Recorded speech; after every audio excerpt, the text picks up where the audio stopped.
zote na kumkalisha yule kijana ajione kwamba ako comfortable, kijana ako na raha. Amemsogelea Mtume sallallahu alaihi wasallam, Mtume anamsogeza, anamwambia karibu, pamoja na uchafu wote unaofanya, karibu. Nani mimi na wewe mpaka tuwafukuze wale wenye kufanya uchafu na madhambi, wakati Allah tabaraka wa taala anawaambia njooni kwangu.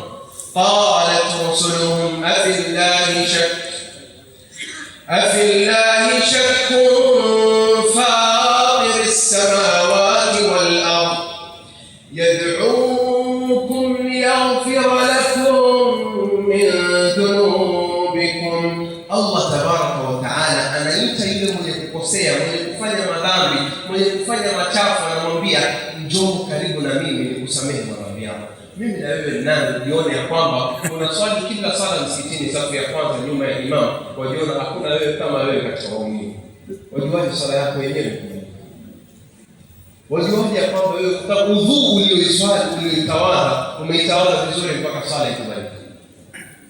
Unajuaje wewe ambaye kwamba umesimama pale kwamba wewe upo karibu na Allah kuliko huyo ambaye kwamba umefanya machafu? Ahibati fillah, jambo la kwanza ni kuonyesha huruma, mercy, kindness. Na ni kitu ambacho kwamba kama ni kiongozi waliokuwa chini yake wanahitaji sana. Huenda wakakuwa kichwa ngumu, lakini wanahitaji. Najua sisi Gen Z ni watu ambao kwamba vichwa vyetu vigumu sana. Hakika ambacho kwamba tunakiona mbele yetu bado tukichukue tuirushe.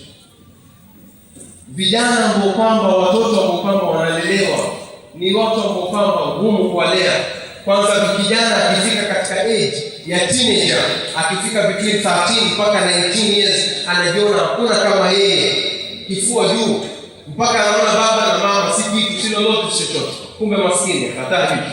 Ndio maisha kumbe inaanza.